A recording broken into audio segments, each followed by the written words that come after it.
El trastorno de pánico es un tipo de trastorno de ansiedad donde se tiene el intenso miedo de que algo malo va a pasar. La causa de este padecimiento se desconoce, aunque los genes juegan un papel importante. El día de hoy, en Cuidando mi Salud, trastorno de pánico. Comenzamos.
El trastorno de pánico es un tipo de trastorno de ansiedad. Causa ataques de pánico repetidos, periodos repentinos de miedo intenso, malestar o sensación de perder el control. Estos ataques ocurren aunque no exista un peligro real. A menudo causan síntomas físicos. Por ejemplo, es posible que la persona sienta latidos cardíacos rápidos o fuertes o piense que está sufriendo un ataque cardíaco.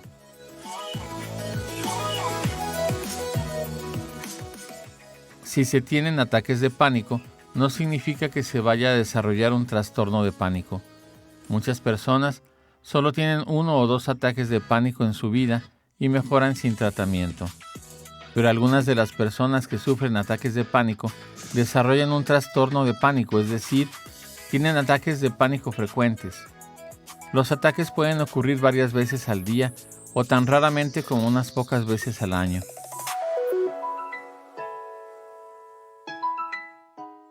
Con frecuencia, las personas con trastorno de pánico se preocupan por sufrir otro ataque. Puede hacer que eviten lugares y situaciones donde tuvieron ataques de pánico en el pasado. El trastorno de pánico no pone en peligro la vida, pero puede ser perturbador y afectar la calidad de vida.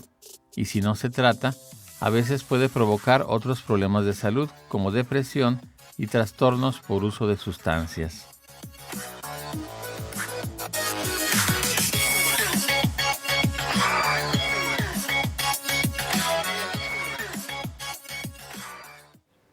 Muy buenos días y muchísimas gracias por estar una vez más aquí en su programa Cuidando mi Salud. Mi nombre es Mónica García. Los saludo como todos los miércoles, esperando que tengan un bonito día. El día de hoy, como ya lo pudo ver al inicio, vamos a hablar de lo que es el trastorno de pánico. Vamos a ver a qué se refiere este término y bueno, a conocer si alguna vez nosotros hemos padecido este trastorno o qué hacer en caso de que lo padezcamos.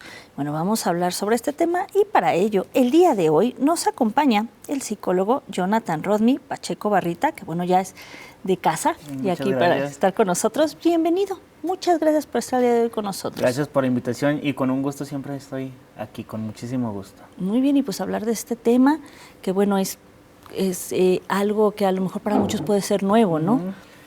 Lamentablemente no tanto porque durante la pandemia se incrementó esto, entonces podríamos decir que hace unos 5 años no era tan relevante, tan conocido, pero a partir de pandemia pues hubo una explosión de esta situación, ¿no? Entonces sí, el problema más bien es identificarlo y saber las señales para poder decir, me está pasando esto. Que justo, bueno, en la entrevista, pues de eso es lo que vamos a platicar. Y bueno, también nos acompaña el doctor Isaac de la Parra Silva, que bueno, también ya es invitado de casa. Bienvenido, doctor, que esté bienvenido y que bueno, muchas gracias por estar el día de hoy con nosotros. Y pues sí, hablar de este tema de trastorno de pánico.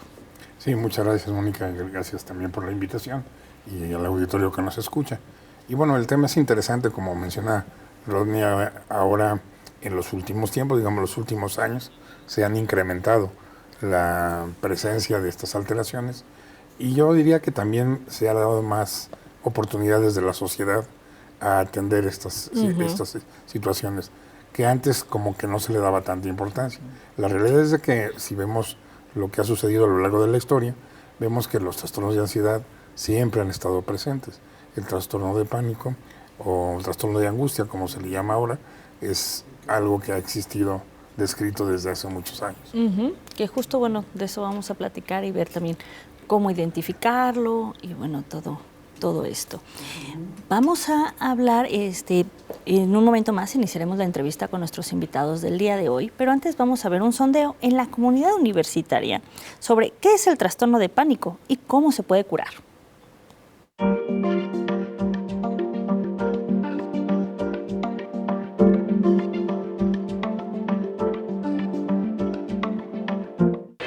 ¿Qué es el trastorno de pánico? Bueno, yo siento que es como algo más como ataque de ansiedad, son como ataques muy recurrentes de miedo, ansiedad, pues ya, siento que es eso. Es un trastorno de ansiedad que se caracteriza por ataques repentinos de pánico, algo así.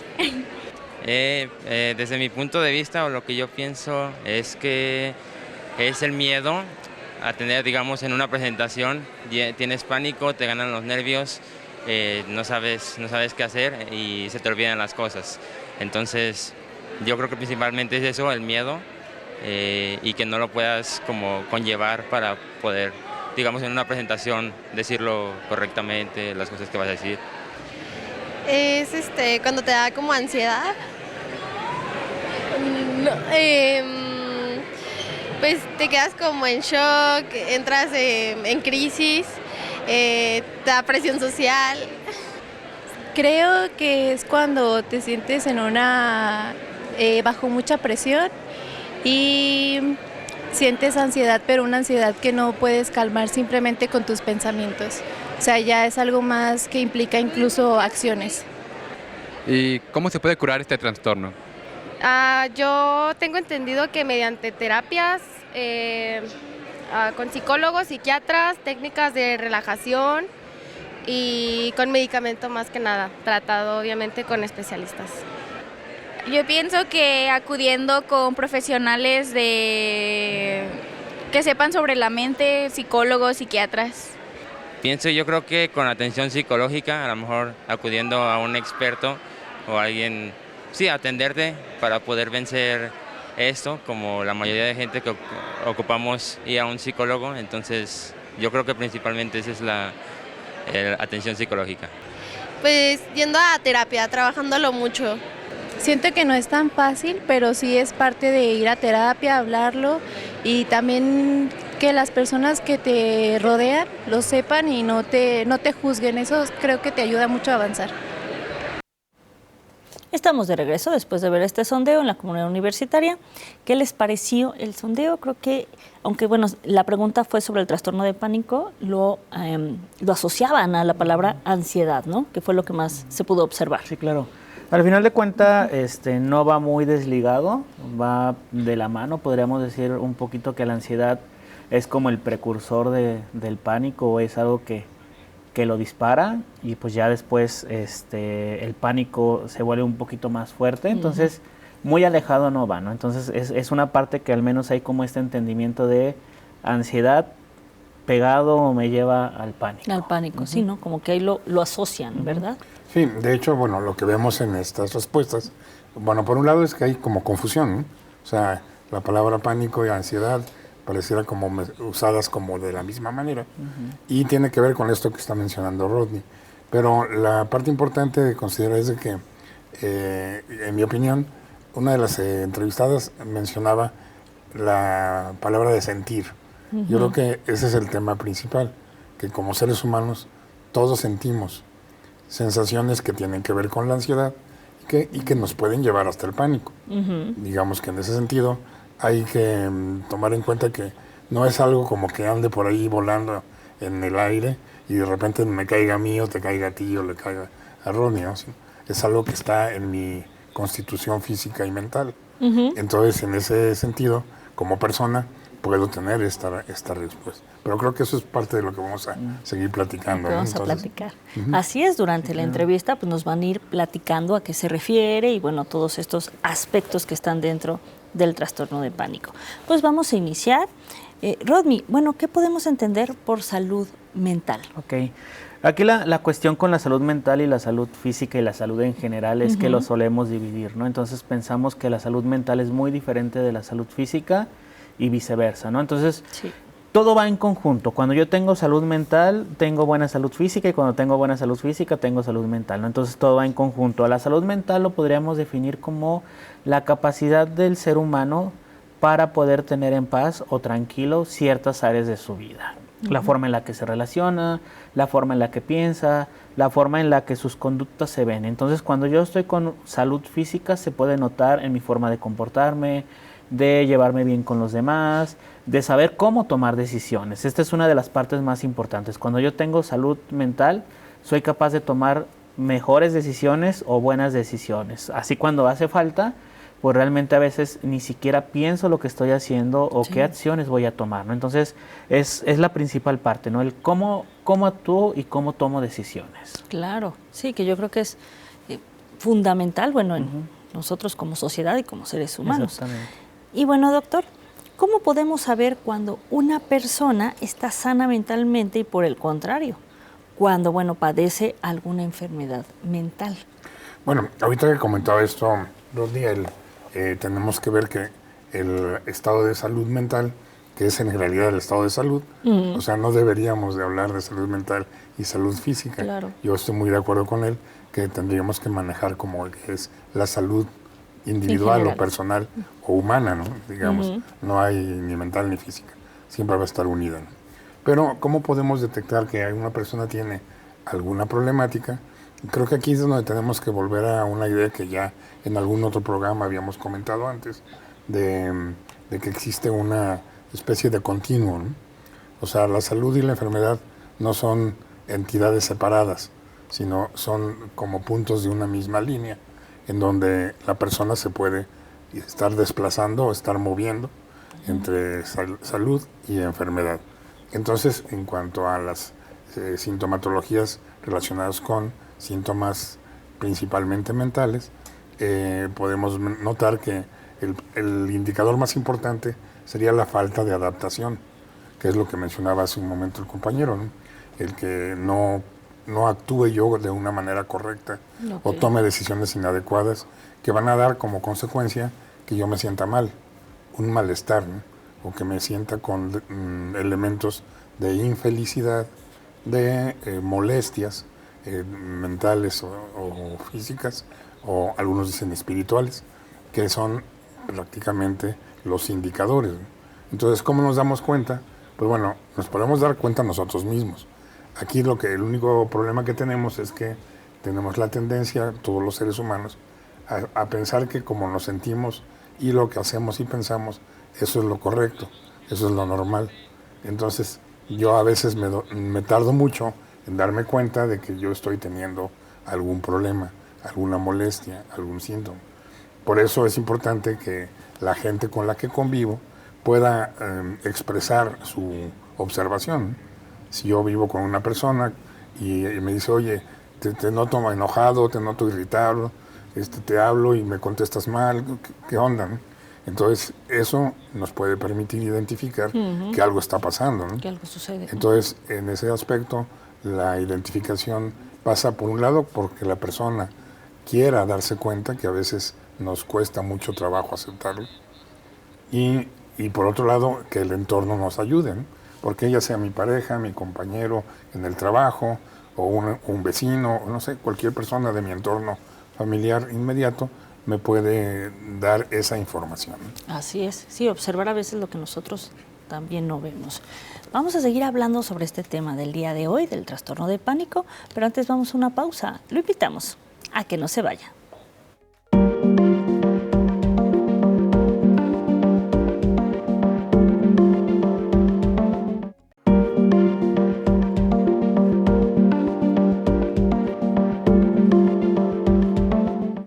Estamos de regreso. Muchísimas gracias por continuar con nosotros y el placer de su compañía en su programa, Cuidando mi Salud.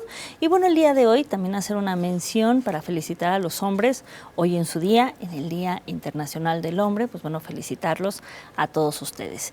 Y bueno, vamos a seguir hablando sobre este tema de lo que es trastorno de pánico, pero antes vamos a ver una cápsula que es de TEDx sobre qué causa los ataques de pánico y cómo podemos prevenirlos.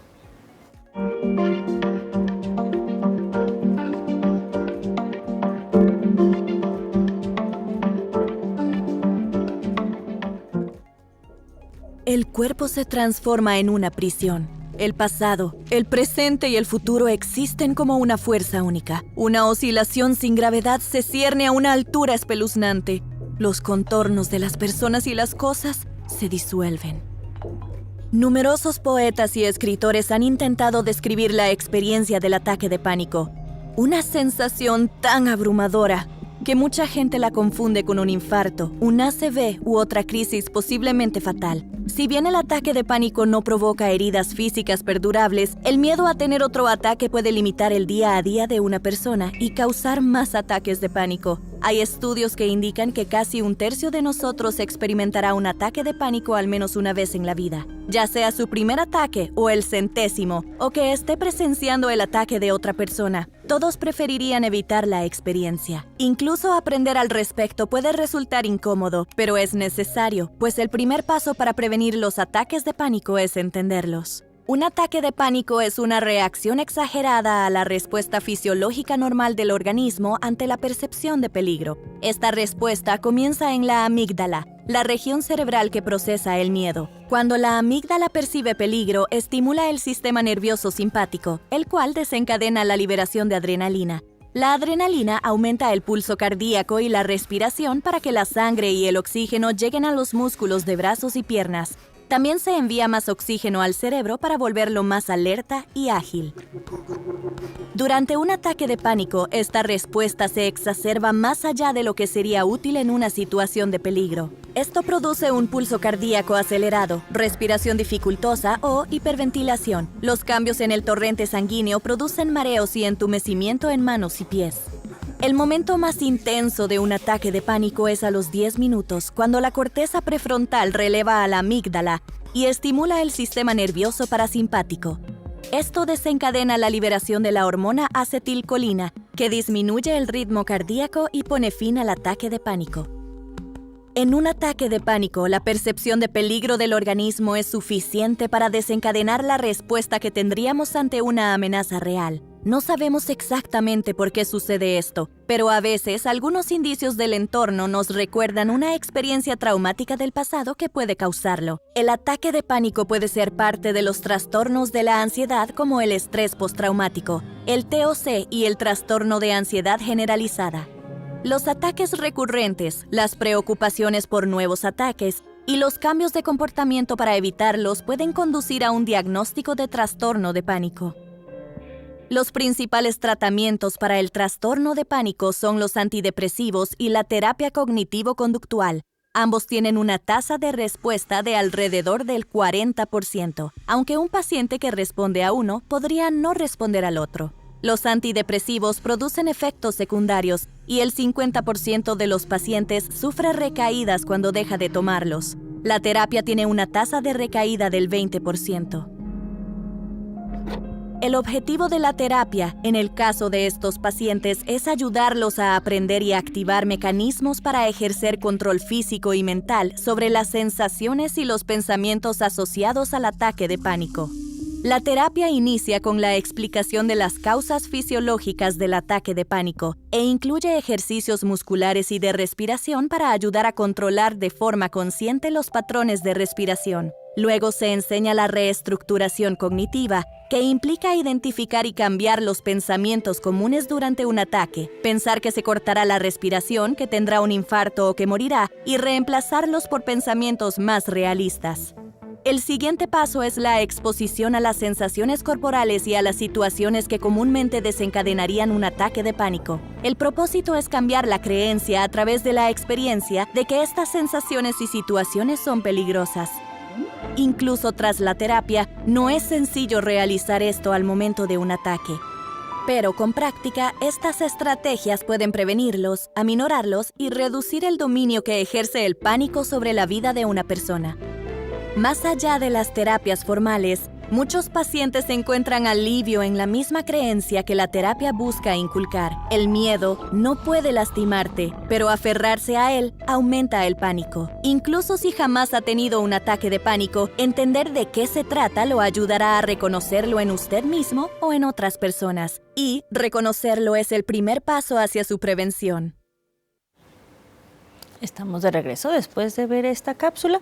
Bueno, pues ya nos estuvo hablando sobre todo este video, un poco a lo que se refiere, bueno, al trastorno de pánico, cómo identificarlo y, bueno, algunos aspectos de este tema. Pero no, bueno, nos gustaría, Rodney, que, bueno, nos dijeras a qué se refiere lo que es un trastorno de pánico, bueno, para que también lo conozcamos, bueno, y sepamos a qué se refiere. Claro. Un trastorno de pánico nos va a llevar a tener miedo excesivo. Lo hablábamos, de hecho, en un programa de regulación emocional, que como seres humanos tenemos emociones básicas y tenemos sentimientos. La emoción es algo que todos compartimos, el sentimiento es algo que se vive muy personal. Entonces, el miedo es algo natural en el ser humano, el miedo es algo que te mantiene vivo porque te aleja de cosas que te pueden lastimar. El pánico es ese miedo pero en excesivo. Entonces a lo mejor yo veo una araña y está a 5 metros, pero mi pánico es tan grande que pienso que a pesar de la distancia me va a causar un daño y pienso que se va a acercar y que me va a picar y que me va a envenenar y que me va a matar, ¿no? Entonces exageramos el miedo, lo llevamos a un punto donde la situación se sale de control dentro de nuestra mente y es lo que causa los ataques, ¿no? Entonces, quiero controlar algo que no puedo controlar, pero que no está existiendo, ¿no? Entonces es como de yo cómo sé mañana que voy a salir en el coche a carretera y un tráiler me va a atropellar, ¿no? Entonces tengo miedo de eso porque es algo real, pero no está pasando en ese momento. O sea, me puede pasar, pero no está pasando ni en el momento, ni es seguro que me vaya a pasar, ¿no? Entonces, mi miedo se va a una parte tan exagerada que no lo puedo controlar y es donde mi cuerpo empieza a sentir la emoción, bueno, la sensación que si estuviera pasando algo malo, pero realmente no está pasando. Entonces ese es el problema, que mi mente hace que mi cuerpo actúe de una manera en la que no está pasando en este momento. Correcto, y ahí es donde hay que identificar, ¿no? Exactamente. Cuando nos sucede este tipo de situaciones. Y bueno, doctor, ¿qué diferencias existen entre un ataque de pánico y el trastorno de pánico? ¿Hay alguna diferencia entre estos dos términos? Sí, claro. En esto que estaba comentando ahorita, Ronnie, podemos ver la situación. La diferencia tiene que ver en lo que denominamos ataque de pánico. Es un estado momentáneo o transitorio de unos minutos. El material en la cápsula nos decían aproximadamente 10 minutos, que es lo que tarda en hacerse ese relevo neurofisiológico. Y en ese periodo la persona se siente terrible, o sea, se siente morir, siente que ya hasta ahí llegó. Y esa sensación es tan intensa que lo bloquea o la bloquea, ¿no? Entonces queda totalmente desadaptado o desadaptada. Ese es lo que llamamos el ataque de pánico, que a diferencia del trastorno de pánico, o como lo llamamos en la actualidad, el trastorno de crisis de angustia, este trastorno es algo que se va a repetir. O sea, no quiere decir que todo el tiempo estemos en pánico, ¿no? O sea, nadie aguanta, nadie soporta eso, ¿no? Entonces, pero lo que sí señala la idea de trastorno es que es algo que se repite, es constante a lo largo del tiempo y generalmente va causando cada vez más desadaptación en la persona y más conflicto con ella misma y con su entorno, ¿no? Entonces, de repente la persona puede, por ejemplo, ya no querer salir de su casa porque piensa que le va a ocurrir cualquier catástrofe y entonces mejor se resguarda, ¿no? Pero entonces eso no le permite ir a trabajar, no le permite estudiar, no le permite tener sus actividades sociales habituales, ¿no? Entonces esa es la parte que sería consecuente, ¿no? El trastorno de pánico, como lo mencionaba la cápsula, no es mortal. Digo, la gente que tiene un ataque de pánico siempre va a pensar que se está muriendo. O sea, eso es típico, eso es característico. Pero afortunadamente no matan ataques de pánico, pero sí causan un malestar y un daño terrible. Y eso es lo que hay que identificar, ¿no? En qué punto estamos de bueno, si ya se vuelve un trastorno o solo es un ataque. Hay que identificar esto. Rodney, ¿cuáles son las causas del trastorno de pánico? ¿Qué es, pues a veces lo que lo desencadena, no? Muchas veces lo puede desencadenar un evento traumático, si así lo podemos decir, o una situación en la cual las cosas se salen de control, ¿no? O sea, en mi caso, voy a poner un tema muy, muy personal. Me detectaron hace algunos años triglicéridos y colesterol alto, entonces los traía muy altos. Entonces yo empecé a sentir ansiedad por eso, ¿no? Sí. O sea, los síntomas de traer eso alto se parecen mucho a lo de un ataque de ansiedad, ¿no? Entonces de repente me sentí mal y ya de repente era, ¿y qué tal si vuelve a pasar? ¿Y qué tal si aquello? ¿No? O sea, de hecho me dio cuando yo estaba manejando, ¿no? Entonces fue como se desencadena, ¿no? Entonces al final de cuentas puede ser algo muy personal, alguien que vio un accidente en carretera, alguien cuya familia estuvo en peligro, no sé, a lo mejor se murió un ser cercano y de repente empiezo con, es que todo el mundo se va a morir, es que se va a morir mi mamá, mi hermanito. Entonces es esta situación donde un evento traumático, un evento fuerte puede desencadenar estas sensaciones, ¿no? Claro. Entonces es algo que a veces empieza con algo, como decía, una tercera parte de la población lo va a sentir en algún momento, a lo mejor las otras 2/3 partes no pasan por algo tan traumático o una sensación que los descontrole, que los lleva al ataque de pánico. Así es, y de eso se trata, ¿no? Identificar qué es lo que nos lo provoca, también como ver estos puntos. Vamos a seguir hablando sobre este tema del día de hoy, del trastorno de pánico, pero antes vamos a una pausa. Lo invitamos a que no se vaya.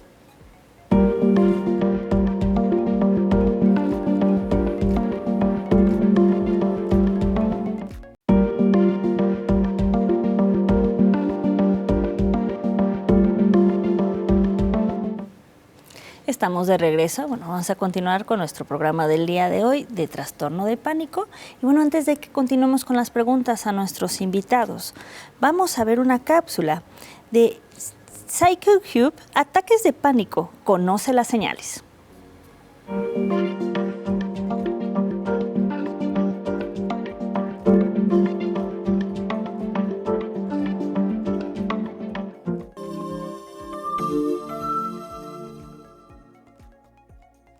Pensé que estaba muriendo. Sentía como si estuviera sufriendo un ataque cardíaco. Terminé en urgencias para comprobar que no era así. Padecía visión de túnel y no podía respirar. Sentía que seguramente iba a desmayarme. Ahora siento miedo todos los días. ¿Y si vuelve a pasarme?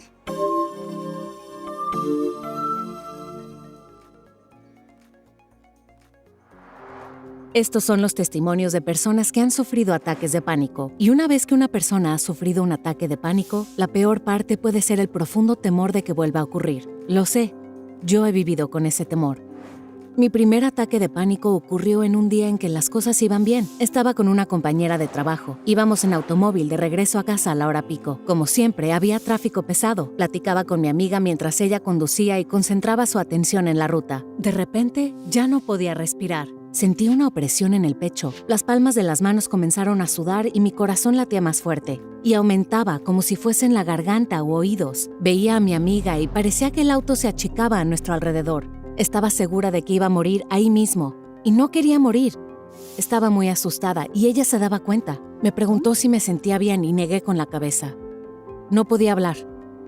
Ella detuvo el auto y marcó al 911. Después de muchos exámenes, los médicos de urgencias me dijeron que mi corazón estaba bien. Me indicaron que tenía un ataque de pánico y que es algo muy común. Me dieron algunas ideas para conseguir ayuda. La causa de un ataque de pánico es en ocasiones clara y en ocasiones es un misterio. Los ataques de pánico son un conjunto de síntomas físicos y mentales que se presentan de repente. Debido a las severas sensaciones físicas y ansiedad, las personas pueden sentir que están muriendo. Algunos de los síntomas son corazón palpitante, problemas para respirar, dolor en el pecho, sensación de hormigueo o mareo y visión borrosa o de túnel. Las personas también se sienten aterrorizadas, como si algo terrible fuera a ocurrir. Para mí, ese momento en el auto era como cualquier otro día hasta que ocurrió. De cualquier modo, como un ataque de pánico provoca tanto temor, una vez que las personas sufren uno, a menudo tienen miedo de que vuelva a ocurrir. Así, las personas modifican las cosas que hacen, la forma de interactuar con los demás, sus actividades y hasta la frecuencia con que van al trabajo o a la escuela. Este grupo de síntomas se conoce como trastorno de pánico. En ocasiones, esto se vuelve tan grave que las personas ya no salen de sus casas para evitar lugares y situaciones en que un ataque pueda presentarse. A esto se le llama agorafobia.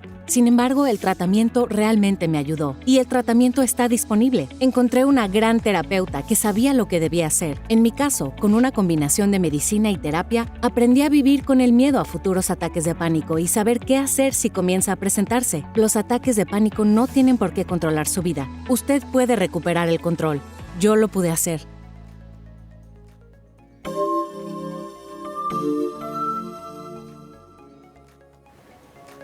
Estamos de regreso después de ver esta cápsula. Vamos a continuar con las preguntas a nuestros invitados del día de hoy.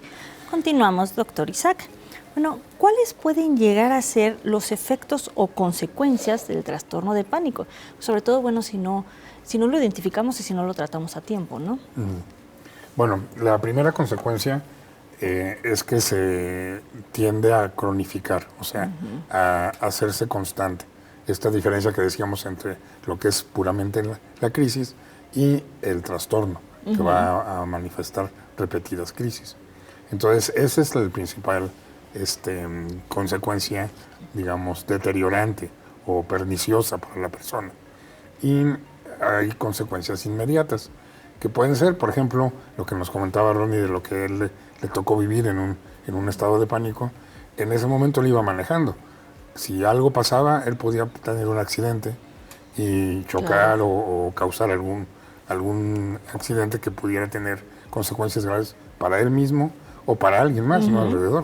Entonces, en ese sentido, la consecuencia puede ser indirecta, ¿no? Entonces, como consecuencia directa, la instalación del trastorno de angustia o de crisis de angustia, y como consecuencias indirectas, pues todas las posibles, dependiendo de las circunstancias. Claro. Entonces, en ese sentido, la situación también importante de considerar es que los trastornos de ansiedad, todos, no solamente el trastorno de crisis de angustia, sino la ansiedad generalizada, el obsesivo compulsivo, las fobias específicas y generales, o sea, todos los trastornos de ansiedad tienen la desventaja porque comparten la misma plataforma neurobioquímica en el funcionamiento mental de asociarse con la depresión.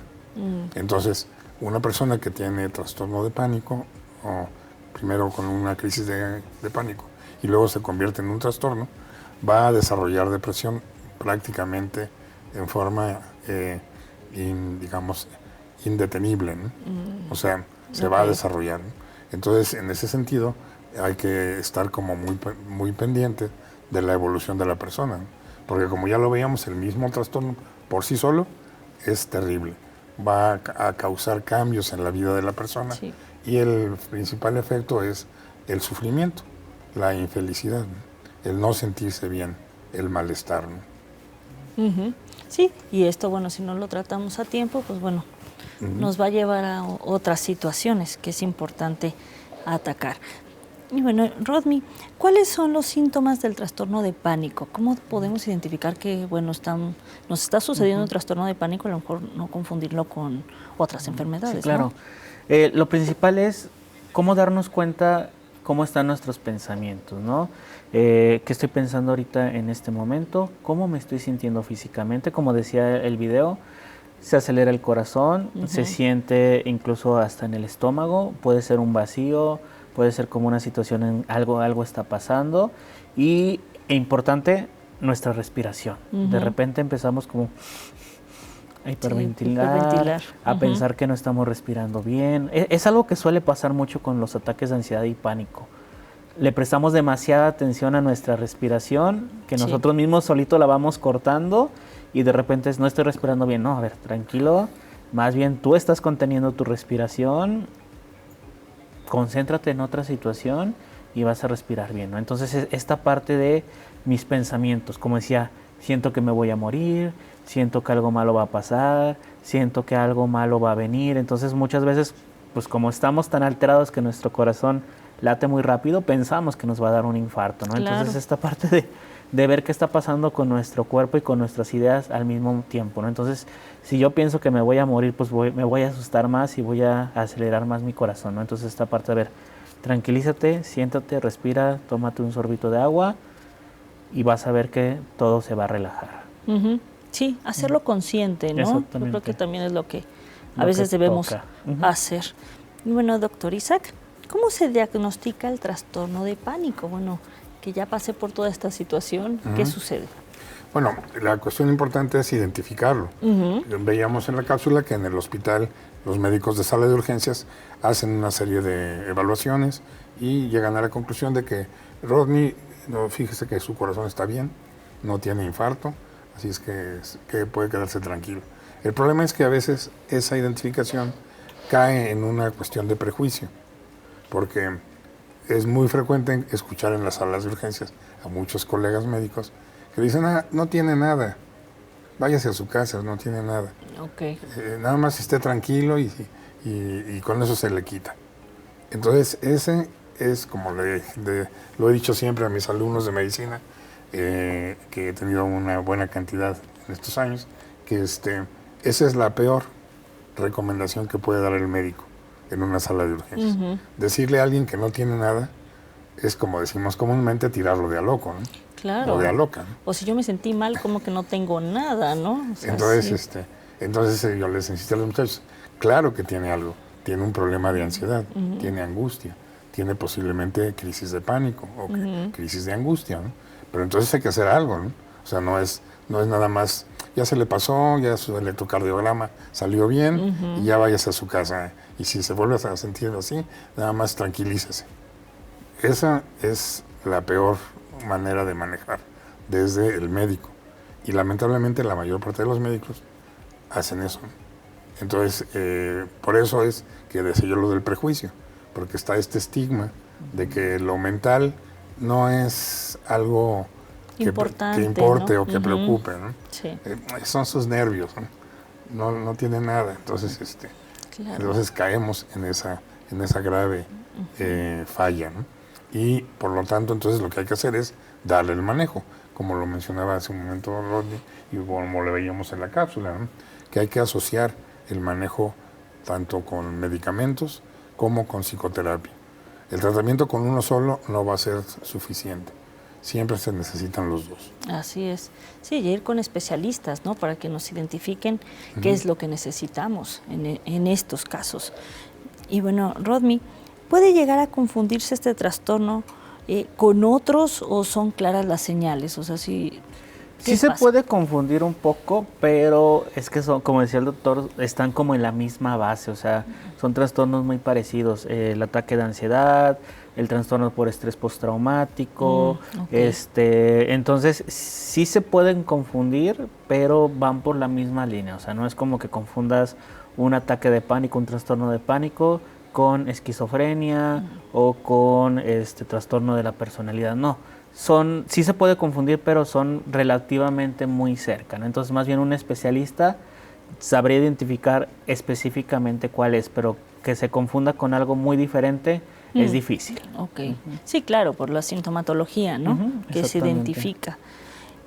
Doctor Isaac, en lo personal, bueno, ¿cómo puedo saber yo que padezco el trastorno de pánico? Y bueno, debo de acudir con un especialista. Pues, ¿en qué punto es donde yo digo si tengo que acudir, bueno, con un psicólogo o un psiquiatra? Bueno, la recomendación en eso es que uno debería de acudir cuando tiene las primeras manifestaciones.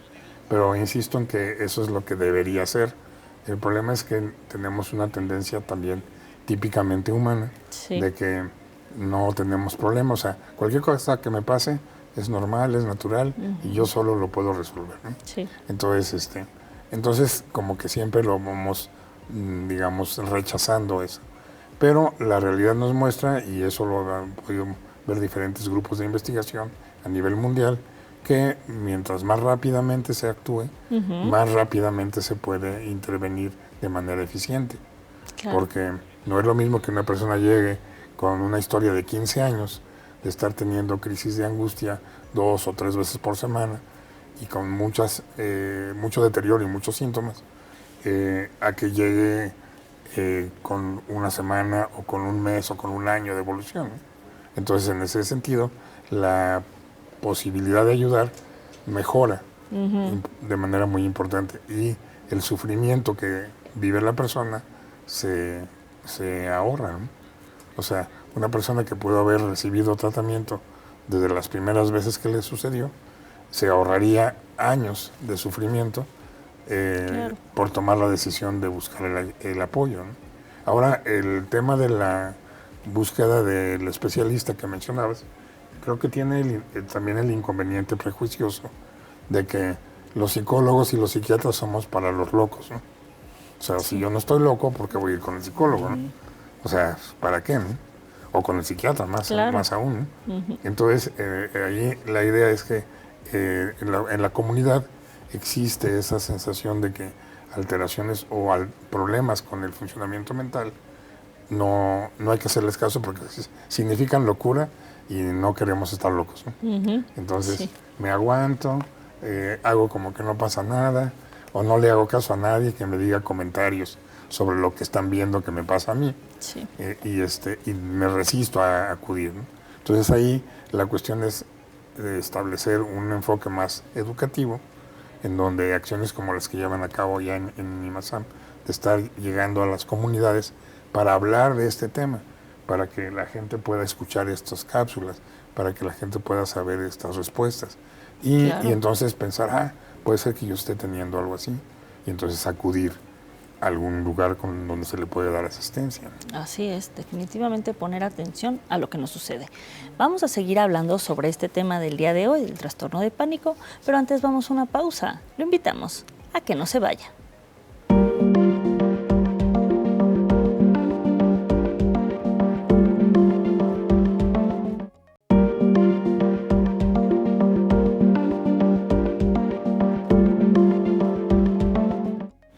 Estamos de regreso, ya estamos en la recta final de nuestro programa del día de hoy sobre este tema del trastorno de pánico, pero todavía nos quedan algunas preguntas para nuestros especialistas. Continuamos. Bueno, Rodmi, ¿cómo se trata el trastorno de pánico? Bueno, una vez que ya pasamos por el diagnóstico y toda esta parte, ¿cómo es que lo tratamos? Sí, claro. Lo importante aquí es, como decía el doctor, primero identificarlo. Afortunadamente hay muchos doctores que sí lo hacen, doctores, enfermeras, enfermeros, que lo detectan y te recomiendan ir a terapia, ¿no? Entonces, qué bueno por esa parte, que no hay en muchos ese estigma. Entonces, lo primero es identificar cómo están nuestros pensamientos, cómo aprendemos a pensar y cómo esto va conectado con nuestras conductas, ¿no? Porque muchas personas cuando llegan por esta situación tienen ideas como muy fatalistas, ideas como muy catastróficas, ¿no? De todo está mal, todo va a pasar por algo malo. Entonces, esta parte de aprender a manejar nuestras emociones y nuestros pensamientos de, pueden llegar a pasar cosas malas, pero también cosas buenas. Y si pasan cosas malas, no tenemos el control. Esta parte en la cual yo sepa cómo afrontar mis pensamientos y también tranquilizarlos, ¿no? O sea, vamos a tranquilizarnos, están pasando cosas malas, pero yo no tengo el control sobre eso, ¿no? Entonces, ¿qué puedo hacer yo? ¿Qué sí me toca a mí hacer? Claro. ¿Y cuál es mi responsabilidad conmigo mismo, ¿no? Entonces, como esta parte de aprender a manejar nuestras emociones, decía Albert Ellis, muchos de nosotros tenemos creencias irracionales y luego nos aferramos a ellas como si fueran verdades absolutas, y cuando no pasan es cuando yo empiezo a sentir que todo está mal. Entonces, esta parte de mis pensamientos, tranquilizarlos y aplicarnos al mundo real, ¿no? O sea, si está pasando esto, me toca hacer esto y hasta ahí puedo llegar. Así es, que sí controlo yo, ¿no? O sea, sí pensar en esa, bueno, personalmente es lo que yo hago. Yo digo, ¿qué sí controlo? ¿Qué sí puedo cambiar? ¿Qué sí puedo hacer? Y que lo que no me corresponde. No me toca, ¿no? O sea, sí como pensar en esa parte. Doctor Isaac, bueno, ¿en qué consiste el tratamiento por medicamentos? Porque hace un momento nos explicaba que luego es con las dos partes, ¿no? Terapia y medicamentos. Sí, claro. El tratamiento con medicamentos que mencionábamos anteriormente se basa fundamentalmente en proporcionar algunos fármacos que generan un efecto modulador en el funcionamiento del sistema nervioso, que son, por ejemplo, los llamados antidepresivos, que bueno, se les quedó el nombre, ¿no?, de antidepresivos, como si solo fueran para tratar depresión, que en realidad no es así. Ya la, digamos, farmacología contemporánea nos permite ver que el medicamento que tiene un efecto inhibitorio en la recaptura de serotonina, por ejemplo, que es tradicionalmente considerado como un antidepresivo, además va a favorecer que haya esa modulación que menciono, de tipo bioquímico, que, digamos, si lo tratamos de explicar de manera sencilla, es como si tratáramos de volver a que el cerebro funcione, el sistema nervioso funcione con niveles naturales de funcionamiento, con niveles óptimos. Y para eso usamos estos medicamentos antidepresivos. También usamos otros llamados estabilizadores del estado de ánimo, que también tienen un efecto parecido. Y también existen medicamentos que son muy comunes y que es importante hablar de ellos, que se llaman tranquilizantes, que son ansiolíticos y que lamentablemente han generado cierta dificultad a lo largo de la historia. Desde hace 70 años que empezamos a tener este tipo de fármacos, hemos podido notar que sí son útiles para ciertas cosas, pero lo que es muy importante es que deben manejarse cuidadosamente por medio del médico que los está prescribiendo, porque de lo contrario son medicamentos que generan un efecto adictivo.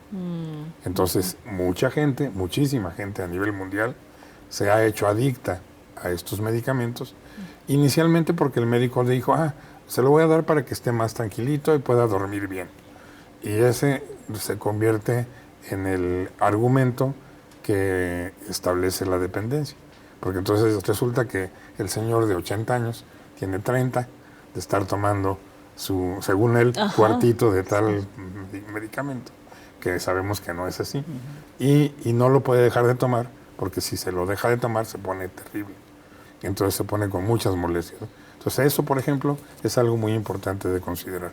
El tratamiento sí existe con medicamentos, también existen tratamientos en la actualidad por medio de estimulación magnética y estimulación eléctrica transcraneal, que son de tipo no invasivo, o sea, no se tiene que colocar nada en la cabeza o dentro del cráneo, y también hay tratamientos con estimulación interna dentro del cráneo, colocando electrodos en algunos lugares del cerebro, pero esos tratamientos son útiles, son, digamos, adecuados para atender esto, pero las personas apropiadas para indicarlo pues son los especialistas.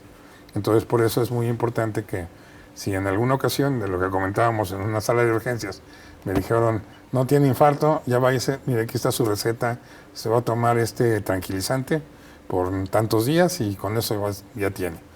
Pero resulta que necesito que me den una cita con alguien que me diga qué voy a hacer con este tranquilizante, porque sí va a funcionar muy bien por unos días, pero si lo sigo tomando por unos años, pues ya la cosa va a cambiar, ¿no?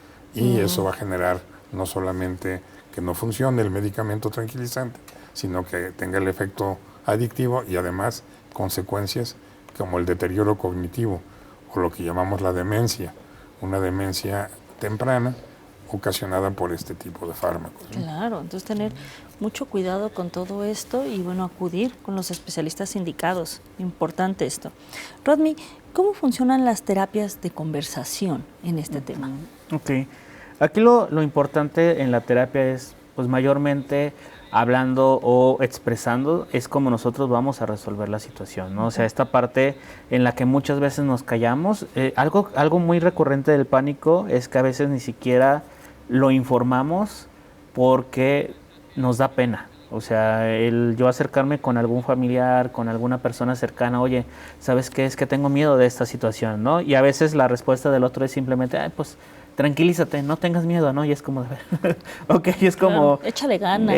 Ándale, exactamente. Entonces, pues al final de cuentas, esta parte de poderlo expresar, de poder hablarlo, que al final de cuentas, en la terapia, en la psicoterapia, el lenguaje y el hablar es nuestra herramienta. Entonces, el poder conversar, el poder expresar, el poder sacar en palabras todo lo que yo siento, todo lo que pienso, va a ayudarme a saber cómo manejarlo, a saber cómo expresarlo y a saber qué es lo que está pasando dentro de mí, porque a lo mejor cuando lo guardo como una idea pero no lo hablo, ni siquiera lo sé manejar. Entonces cuando lo hablo y cuando lo expreso, da otra dimensión de lo que está pasando conmigo, ¿no? Entonces, ¿cuántas veces no tenemos miedo, pero nos da miedo decirlo en voz? Porque sería aceptarlo, ¿no? Entonces, el decir, ¿sabes qué? Es que tengo miedo de morir, es que tengo miedo de que me dé un infarto, es que tengo miedo, no sé, incluso hasta de lo que está pasando ahorita con la inseguridad del país. Incluso a veces te da como un respiro, y este es el poder de la palabra dentro de la terapia. Así es, definitivamente. Nos gustaría que nos dieran un mensaje muy breve, por favor, para nuestro público. Sí, claro. De esto que comentaba ahorita Ronnie, en la Clínica de Salud Mental y de la Sexualidad, que es donde yo atiendo mis pacientes, yo les explico a los enfermos, necesitamos quitar los síntomas, disminuir la sensación de que voy a morir, de que toda la hiperventilación, todos los síntomas. Pero también necesitamos resolver la causa. Entonces, el tratamiento con medicamentos, con terapia de estimulación magnética o eléctrica, eso va a quitar los síntomas, pero no quita las causas. Así es. Yo les digo, no hay ninguna pastilla que yo le pueda dar a Ronnie para que la causa de su angustia se le quite. Así es, Entonces, hay que tratarlo. Tiene que ir con Ronnie o con hacer la psicoterapia para lograr encontrar la causa. Por eso es que se necesitan las dos. Las dos, así es. Entonces, nada más eso. Sí. Brevemente, por favor, un mensaje. Aceptar las situaciones que están pasando, darnos cuenta que hay situaciones que no podemos controlar y que necesitamos la ayuda de alguien externo, médico, terapeuta, y pues obviamente no hacerlo como una parte escondida de mí, sino aceptar que tengo un problema y afrontarlo. Va a ser la mejor manera de poder llegar a un buen fin con esto. Así es. Pues muchísimas gracias a nuestros invitados del día de hoy por habernos acompañado y hablarnos de este tema tan importante. Recuerde, siempre es importantísimo pedir ayuda. El próximo programa vamos a tener carillas dentales. Mi nombre es Mónica García. Los esperamos la próxima.